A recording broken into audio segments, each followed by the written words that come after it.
music I didn't choose music, it chose me.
Yo, everybody.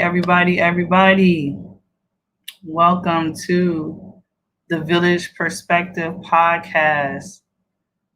I'm your girl, Bianca Michelle.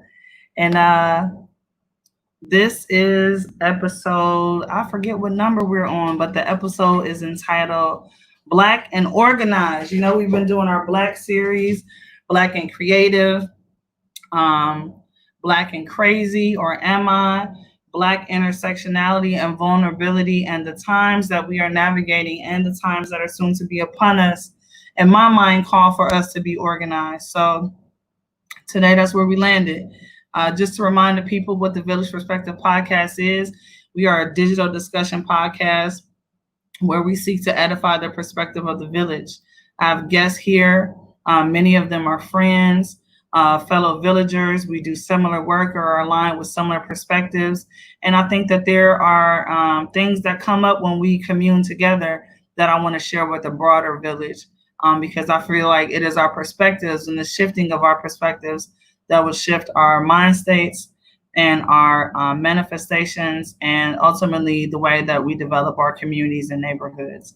So that's what this space is. It's meant to be a space that is welcome and open to these perspectives. So we're going to get right into it today. So today I have with me Miss Aleena Starks. So Aleena is, she's a lot of things. She's an organizer. She's an intellectual. She is a daughter, a friend. Some might consider her to be, or I would describe it, I'm not going to say what other people, I'm going to speak from my perspective, an impactful agitator, someone who's seeking to be curious and question things. So I'm not going to say too much. I'm going to allow Aleena, Ms. Starks, to unmute herself and introduce herself to the people. So tell the people who you are. Sure. What's up, everyone? First, thanks off Bianca for having me on Village Perspective. I'm super excited about being here. Again, my name is Aleena Starks, and yes, I am a neighbor of Bianca's. I live in the Buckeye neighborhood, and for about 3 years now, in a home that my stepfather owns. So it's nice to be in a place that is so familial. And I am. I guess we're going to talk about a little bit of exactly who I am, what I'm trying to do. We're going to talk about a lot. Yeah, we're going to get to it. Yep, Aleena Starks, Cleveland, born and raised. Probably not. So before we get into the commentary and the things we're going to talk about today, because we're going to talk about a lot, I typically like to ground these conversations in some gratitude. So let's uplift some positive things together. I specifically did not do my full-blown 3 moments of gratitude this moment because I wanted to save some of this gratefulness for when we were together and we could do it together. So if it's cool with you, we're going to start there. Is that cool? Let's do it. All right. So for those that are new-time listeners, 3 moments of gratitude is just a practice that I created for myself and ultimately realized I wanted to share with community. I wanted to create some common unity around the practice of showing and expressing gratitude. So it's really simple. All it is one, two, three things that you're grateful for. And you jot that down for your own personal reflection. You like, share, and subscribe to this video. You get active in the comments. The whole point is for us to be intentional, about identifying the things that we're grateful for. So I'm going to get right into mine. So first and foremost, I am always, always grateful for my breath. I'm grateful for my inhale and my exhale. We're going to do that 2 more times together. So I invite you to breathe in with me and breathe in for a count of 4 and hold it. And then push that breath out as slowly as is comfortable for you. So let's inhale together right now. Inhale, hold it, and exhale.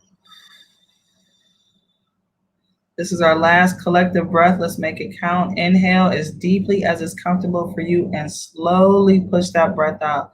Let's inhale together. Inhale, 1, 2, 3, 4. Hold it and exhale.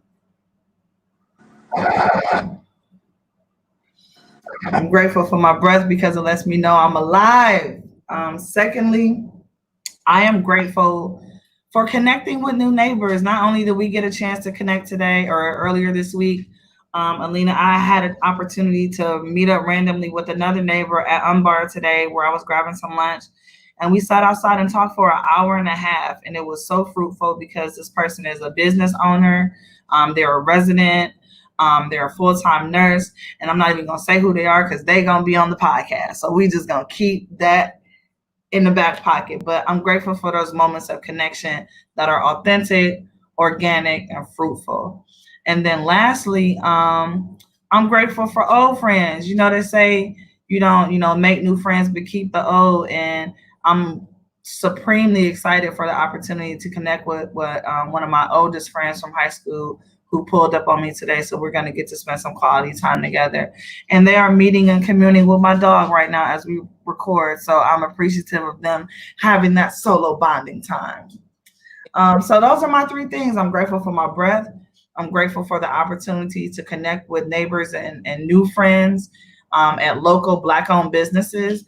And then thirdly, the opportunity to create and maintain space for old relationships that have weathered the test of time and continue to sow into those. So those are my 3 things, Aleena. I'm going to be quiet and I'm going to invite you to express some gratitude to the people. So tell them what you're grateful for. Great. Let's see. I'm really grateful for the sun gracing us with all day, hours until 8 o'clock. I'm a summer baby. I love like the natural sunlight. I love like not having to rush home because once winter hits, like as soon as it's like 6 o'clock, it's like, oh, okay, it's time to go to bed or what's going on here. So I'm happy that the sun is out. We've got great weather. So that's a blessing. I'm also grateful for just my family and my mother and grandmother and grandfather, whose prayers sustain me, who lift me and hold me. And I'm just forever thankful to have such a strong family unit. And lastly, I'll join you in the friendship, in the community, in the neighbors, and the new, old, and those friendships that are really like showing up out of nowhere lately, especially for me. Like I've been reminded that I do have some strong friends in my corner, and sometimes I, may feel like everyone's just busy doing their own thing, but it's nice to know that I do have a group of people that care about, speak with, share with, love with. So yeah, so I'm happy to be here. Those are my things. I love them. I love them. I love them all. And again, folks, Village, this was just a practice and an opportunity for us the 2 that are gathered here to collectively show some gratitude. But as you're tuning in and staying tapped in, we want you to participate in this practice with us. Get active in the comments as we continue to have our conversation. Tell us what you're grateful for. Not for only your own reflection, but you showing gratitude encourages somebody else to model that behavior. So thanks for being an example. I'm thanking you all in advance for being an example of how we can show and express gratitude. So let's get to this conversation that we're gonna have, and this is gonna form organically because we just gonna be, two beautiful black women conversing. That's what we're gonna do right now. We're just gonna talk. But there's a lot about you that I just learned, and I feel like so much of it is valuable to other people. I know I'm grateful for having a little bit more insight into who you are. But a lot of who you are is, and I don't say this negatively, because some of my favorite writers and poets often comment on the political. Specifically, Audre Lorde says the personal is political. So there's a lot that you were able to share with me that was personal, but had a really embedded political perspective. And I love to talk about, your evolution of your politics now and how you've gotten to the belief system that you're navigating. And that is certainly ever evolving, but just give me a little light on that. Yeah. Thankfully you brought up Audre Lorde. So that's my, didn't I give you, didn't I? Yeah. Okay. I've got some reading to do. I've got so much reading. But I didn't give homework. I just gave information, y'all. It was just information. Yeah, no, it is for not homework. No, it'll be a joy. So yeah, the fact that Audre Lorde spoke to the personal being political is something that has really been helping me as navigate politics, my identity within politics, and the spaces that I choose to be active in. So to kind of back up from that a bit, I wasn't really raised super politically. I know my parents voted, like waiting in the car with them, or sometimes going in and they conversations about who we're voting for, why. The first time I actually noticed politics, I guess specifically, was when Obama ran. And I volunteered for him. I was in high school at that point, and then when we were helping people navigate the Affordable Care Act. And at that point, I realized there's just a huge disconnect between policies and the community. And so really have no idea about what policies affect them, where, when, how and why. So I really started to enjoy being that bridge that kind of connects the information from the government or, particular policy or the organization to that family. So from there, I went on to do some organizing with some labor unions, some progressive organizations that were supporting like Sherrod Brown, or um, when Jeff Johnson ran for mayor here, I was on that campaign. Um, and I really enjoyed educating uh, the community, neighbors, people just have a and rightfully we have a lot going on in our lives, and a lot of people don't have the privilege to unpack all of the all of the policies that are happening to them. So, so that kind of led me to meeting some community leaders, which led me to at this point it was the district organizer of the Communist Party. So I started, kind of blew him off for probably probably a year, because I'm like, I don't feel like going to a meeting. So I ended up probably a year after meeting him, started going to some meetings and really kind of learning that sound, and also the the Communist Party seems to be on the right side of history. They influenced like even the NAACP when it came to like the Scottsboro case, and really just civil rights. They were leading a lot of causes, and we have so many famous Black people higher that are communists or at one point identified as communists, such as W.E.B. Du Bois, Langston Hughes, Paul Robeson, and of course Angela Davis. So that was almost enough for me. Um, so Communist Party kind of was like playing around with that a little bit, but what really solidified like me understanding that I was a little bit more radical than just like a Democrat is I was working for the establishment, so to speak, and I realized that they were not really trying to do all of the necessary steps to inform the community of what they needed to know to make a sound decision and who to vote for, or just it was like easy thing. The ball was just dropped constantly, and um, it didn't have to be. You know, like the solutions were very visible, very attainable, and yet I don't know. I think people were just comfortable in the way that things were going because some people, once you reach a certain point, you kind of forget that other people may not be there yet or still need some assistance in learning, and information is not always so accessible. So, Right. um, so yeah, so all of my struggles with this establishment was just I was like, okay, this is for me. Like these are not my people. So that kind of led me to kind of get a little bit more in CPUSA. And so at this point I've been elected to the national committee. I'm like on the state board.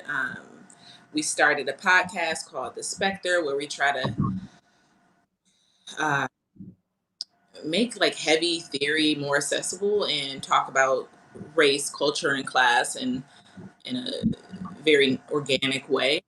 Um, so yeah, so that's I mean, oh yes, so that's me politically to an extent. But at this point, like I mentioned to you the other day, I'm really given this whole like given Bernie's race twice and Biden and Trump, everything going on. I'm really kind of turned off to the whole electoral process, and um, really, I'm just about. I'm trying to be about more, deliberately about community building um, and education. So we have a ton of power, and I think we notice more than ever, given the pandemic, because all of these issues like capitalism is kind of failing around us, and I think people are kind of finally recognizing that it's never been um, a system that is vested in our interest as a people, whether you're black, white, whatever, like working class, capitalist class. So people are kind of understanding that dynamic. So I'm trying to get in there and like really help break down all of these barriers that the capitalist class has put there to divide us and to kind of strip away our powers. So that's where I'm at right now, learning how to get in there. I love it. I love it. I love it. And honestly, I feel like you said something, you said a lot in there. Like I want to go back and touch on Spectre in a second, but really, I think you said something that I think resonates with a lot of listeners or people right now in general. A lot of folks are disenchanted with the voting process or our democratic systems that are traditionally navigated, the voting process. Um, and that's hard when that's the tool that we utilize to get people in positions who are supposed to be representative of us to make decisions on legislation and policy that can really change and shake up these systems. So for the populace to be disenchanted with the tools that need to be used to actually move forward change, that's tough.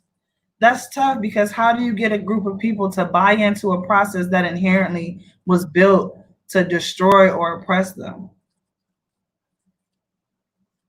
That's a lot to be up Mm-hmm. against. Yeah, And yeah, yeah, yeah, yeah. That's a lot.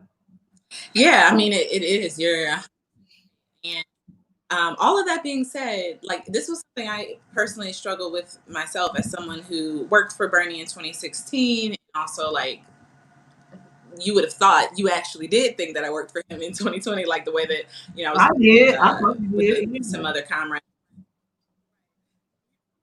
You're running this office on the east side of Cleveland. We were very invested, as a lot of Clevelanders and a lot of people. I was, I did right, but I think that, like you said, that these are the tools that we have, and I we need to use them, especially when, and this is something I'm actually working on with a collective within CPUSA right now, is some kind of media campaign that will really break down what is to be gained and what's at risk of loss if we do vote for, if we don't show up and vote for Biden. Right. Is a clear distinction between him. I mean, Biden is a part of a larger party that generally wants to have our best interests at heart. Yeah. So, and we They're just can't a say, party of placaters, though. That's my problem. It's a party of yeah, placaters. I mean, yeah, it's an entire mess. But also, I think that what we're learning now is that the electoral process is not the only way forward. We have to organize as workers, as neighborhoods, as communities, Speak on it. as families.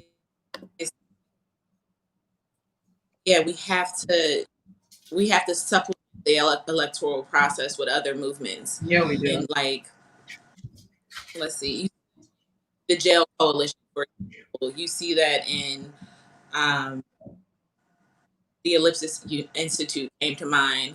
You see that there's a lot of like local organizing that's happening. Especially that it's very important that we support those things, and we learn about other ways to struggle together to make change. I mean, Um, I know why, but why is it important that we organize in terms of labor and education and as residents and neighbors? Why is that even important? I mean, just because we hold collective power, I would say, um, and beyond that, like at the root of it, we are only like as strong as our neighbors and with our. So I learned this other thing that kind of eventually just got really wearisome in the electoral like campaigning process is doing these blind phone calls, canvassing which is going door to door in the neighborhood and people know who your organization should vote for.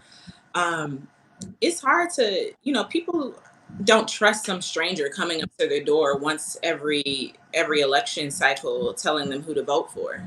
But if I'm knocking on their door as a neighbor every so often, like, hey, there's like a neighborhood network night this week. Do you want to Yeah, come? yeah. Hey, there's June celebration in the park this week, or there's like I'm just hanging out in the park. So if we build those communications on a day or trust you, and the ask may not even come, but you're building an actual connection in a community, and then a network, and then an actual force to be reckoned with.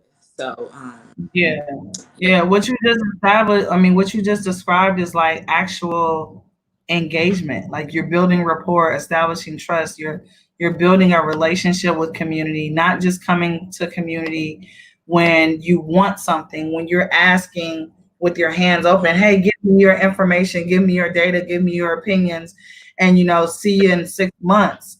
Like that's not sustainable, nor is it fair to community to only feel like you're being poached and not feel like you're being included. to only feel like you're being information extracted from you, and not to feel like you're genuinely being heard to influence policy and legislation. If I did that in my capacity in community development, if I only talk to community when there's a development, that's a one-sided relationship. That's not reciprocity. That's not mutually beneficial. And I think we need to think about that as organizers, as bridge builders, as neighbors, how we harness that collective power and know that we have power.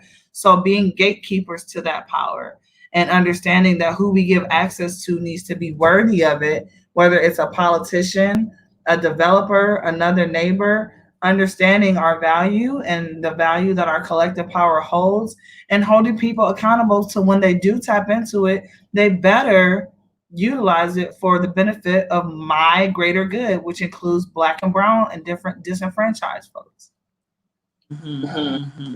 So yeah. That leads me to some curiosity about the Spectre podcast. You said it was for race, culture, and class. Like, where can folks hear that? Where are you streaming, or where is it available?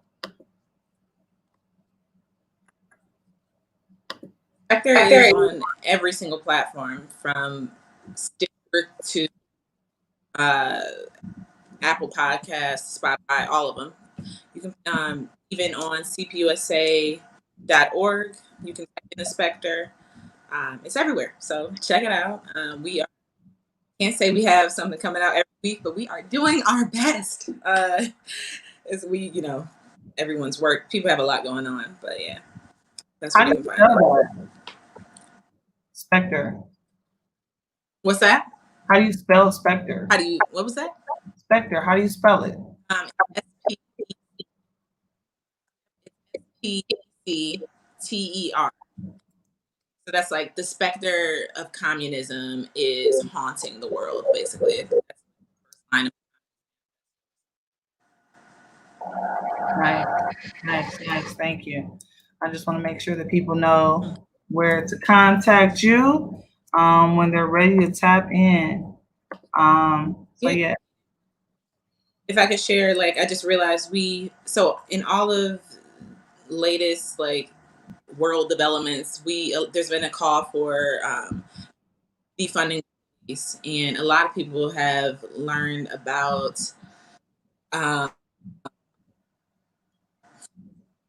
Alex Vitale. He wrote a book on defunding the police.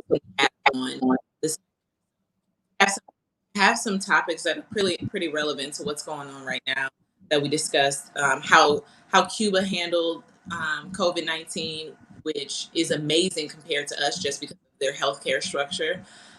So we have a lot of interesting topics being discussed, and I've learned a lot by facilitating some of those conversations. So I definitely do encourage people to check it out. Tell me what you think, ask questions, all of the things. I'm excited about that. I can't wait to tap in and listen to a couple episodes.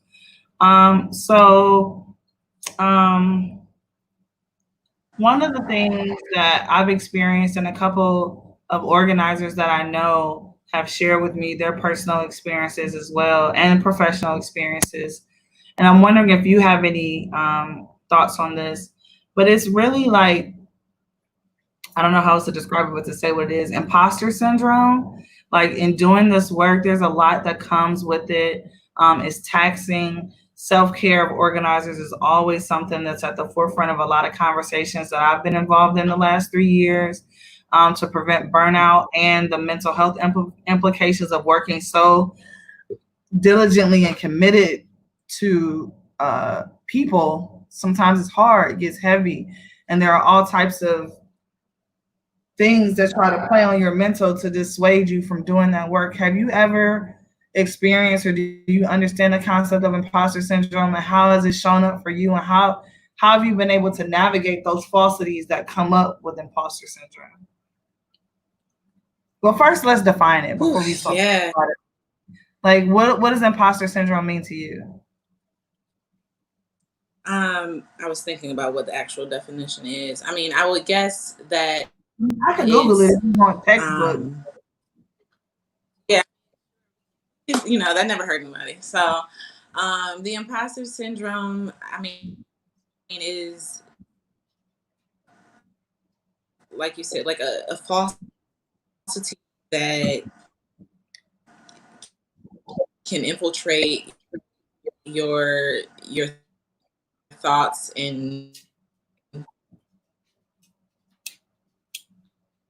um, and how you show up in specific in spaces, some being personal or professional. That and it tells you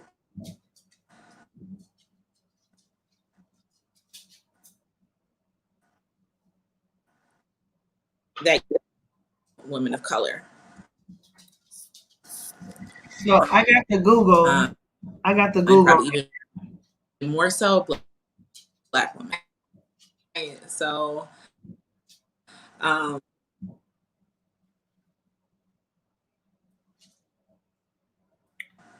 like I'm losing you a little bit, Aleena. I can't hear some of this awesome stuff. let's hear it. But can you hear me?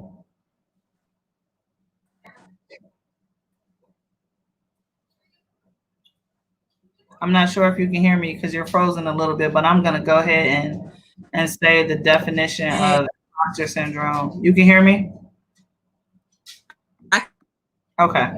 So imposter syndrome, also known as imposter phenomenon or imposterism or fraud syndrome or the imposter experience, is a psychological pattern which one doubts one's accomplishments and has persistent internalized fear of being exposed as a fraud. Despite external evidence of their competence, those experiencing this phenomenon remain convinced that they are frauds and do not deserve all they have achieved. That's like the basic baseline definition of imposter syndrome. And I think it's interesting that those that do this type of base building, organizing work experience this. And again, this is from personal interactions and experience that I've heard people share this with me. I've experienced it myself. And it really womps. Like it sucks because again, like that definition said, you have all this external evidence that shows you that you are doing valuable things, that you are valued, and affirming conversations and tangible impact that you can show. But there's still these moments that persist of doubt and questioning your competence, your confidence being undermined, and feeling like you're going to be exposed to someone who isn't worthy of doing this work or isn't actually doing the work. That's crazy to me because it's afflicting those who are actually doing the work. Like, isn't that ironic? Like, isn't that ironic? And I think it's because we never feel like we're doing enough, and that's nuts. Yeah.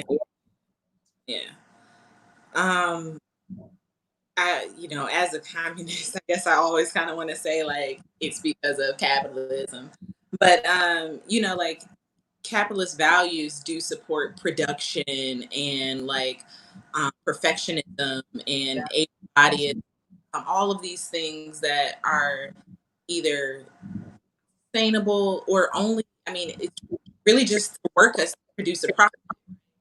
So I think that it kind of stems from that, like that level of that being the bar. Yeah. So realize that we are just, as Audre Lorde says, as like Claudia Jones or other Black radicals share with us, like existing is revolutionary in itself, and that is what I have to remind myself all the time. Yeah, absolutely. Existing is really doing a lot. I put up with a lot. Like I share a lot. Like I'm open. I share my experiences with others so they can learn. Like, I'm always teaching and always being open to these kind of things. But yes, I have fully experienced it. Even as recently as last night, I had to lead a leadership training segment uh, on historical dialectical like materialism and all of these things What? like within. Okay, right. What? Being like, but like yeah, but like materialistic dialectics and historical materialism, historical rather, sorry, it's like, yeah, obviously a tongue twister, but like, so imagine so it's a lot, but it's based on like Marxist Leninists and like the, so was it was so hard for me to wrap my head around all of this language and all of this stuff. But then when I started reading it, it's like stuff we already know innately, especially Black women as organizers. Like, oh yeah, like we are all bound by nature. Duh. Right, He right. decided to call it materialism. So if someone else were decided to come up with this material, it could be called something else. But because Marx had this education and this platform of privilege, and he happened to be white, that is, you know, what language in this. So Right. I mean, it's just, I think knowing that like that language and like how we communicate like between me and you is like is enough. Yeah. That those kind of things help me, just recognizing like who I am is enough. Yeah. um, Absolutely. no matter like what I'm doing, no Right. matter how many meetings I show up, how many protests I lead, how much money I donate to a cause, how many BLM t-shirts I buy, you know, Right.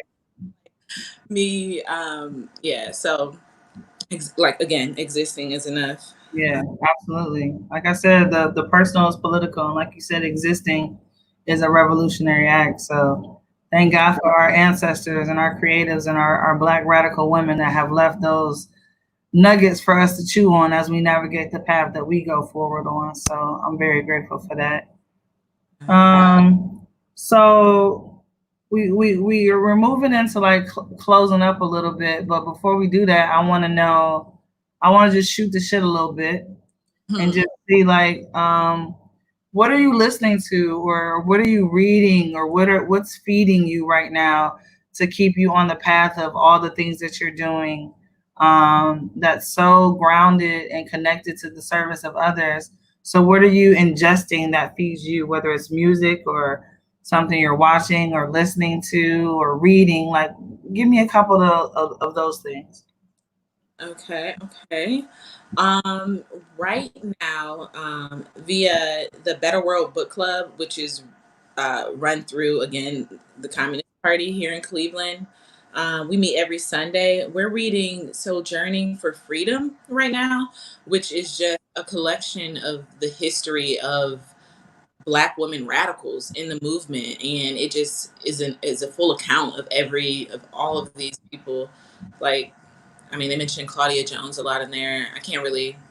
There's so many people that they are documenting. So I'm learning a lot from that book. It's really affirmed. I've shown like what it means to be a Black woman communist. So this book is kind of helping me with that. Um, let's see.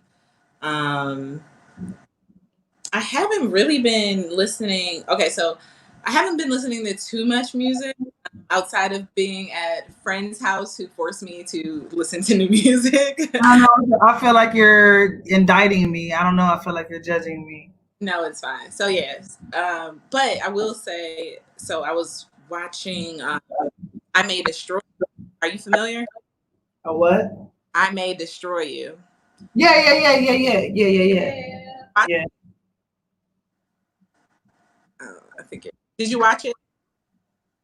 Yes, I did. Okay, nice. So that soundtrack was really great.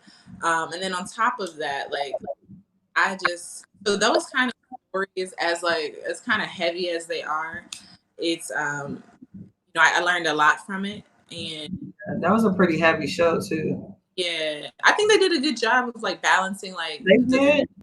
They eating did. French. Yeah, it was perfect in my opinion. Yeah, that was Soundtrack good. really good. Um, so yeah, so if I'm listening to music, it's a soundtrack. I'll pick a song and I just create a station. That's how the music these And days. there's nothing wrong with that. That's Yeah, why you have people around you that can continue to introduce you to new things that are dope. right, right. Yeah, I've been listening to Ocean since I left you the other day. Oh. So yes, I'm trying to get, because I can listen to the same stuff over and over and over and completely okay.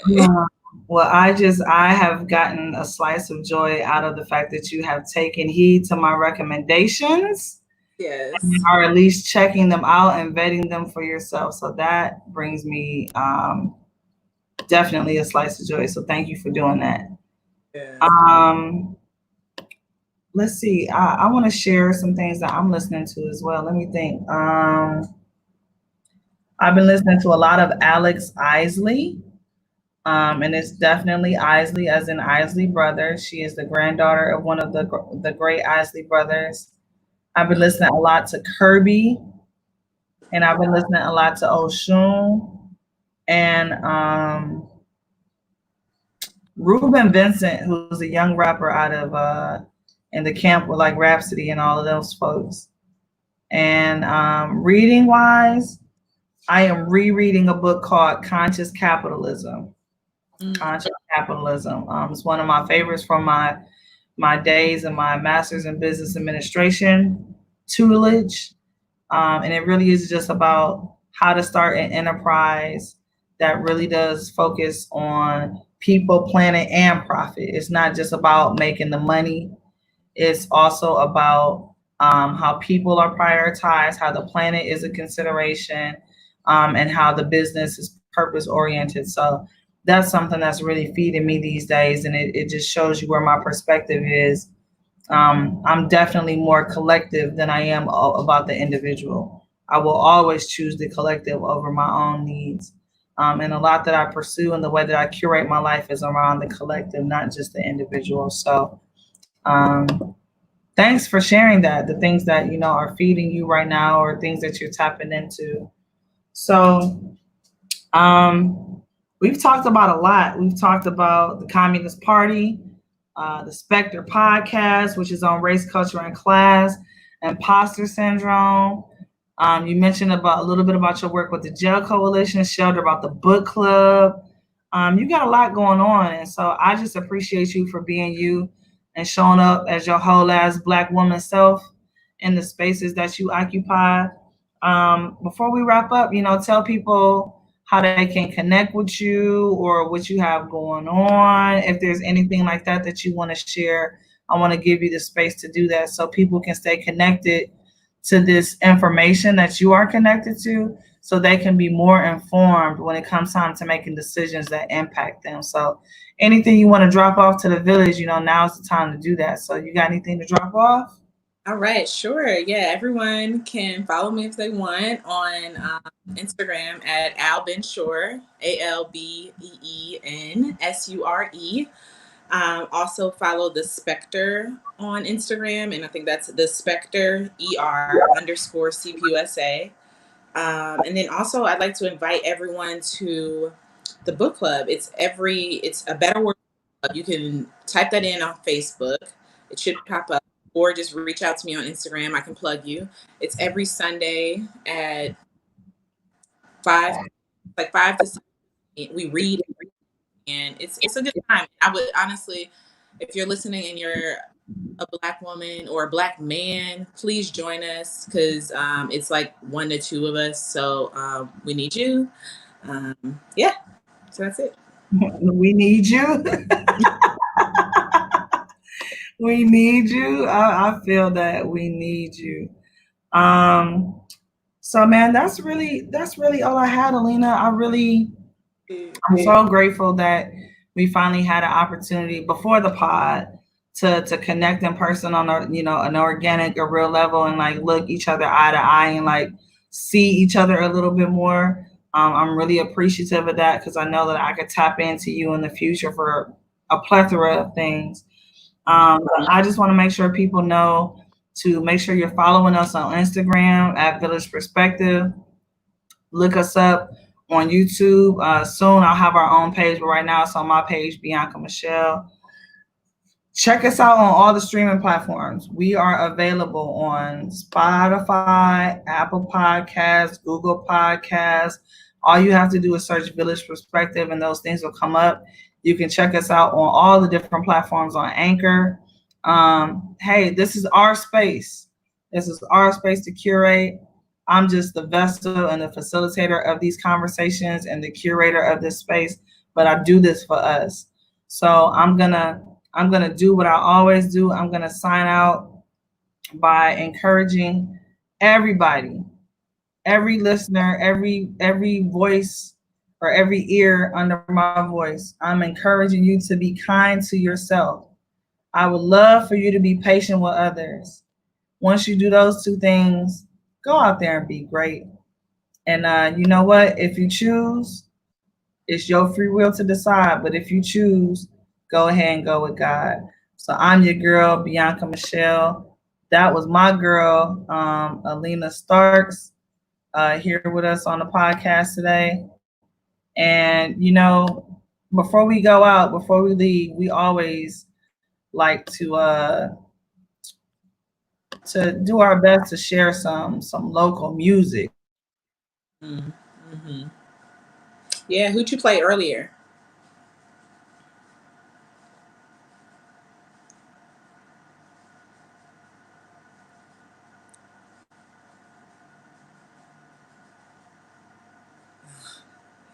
Damn it.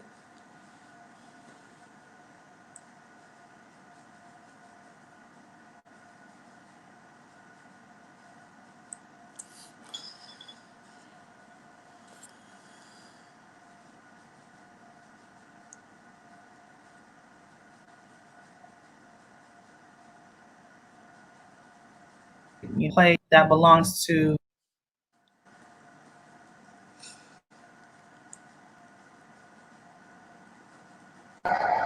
Yeah, everything froze, so I'm not gonna test the technology, guys, with trying to play this music. I'm gonna just let it lie as it is. But we were trying to share some music with y'all from the local tip, but I don't want no problems right now.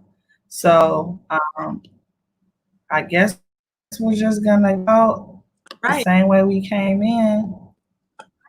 And hey man, y'all go out there, y'all just like I said earlier, be kind to yourself, be patient with others.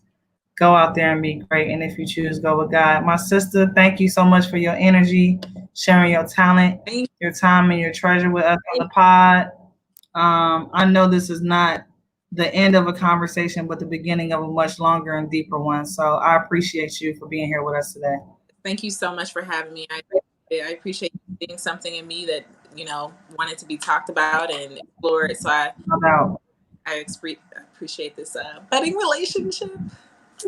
I'll see you around No and doubt. have a great No doubt. weekend. I'll see you real soon. I'll see you real soon. Tell the people peace. Tell the people peace. I don't know if I Peace, should leave. y'all.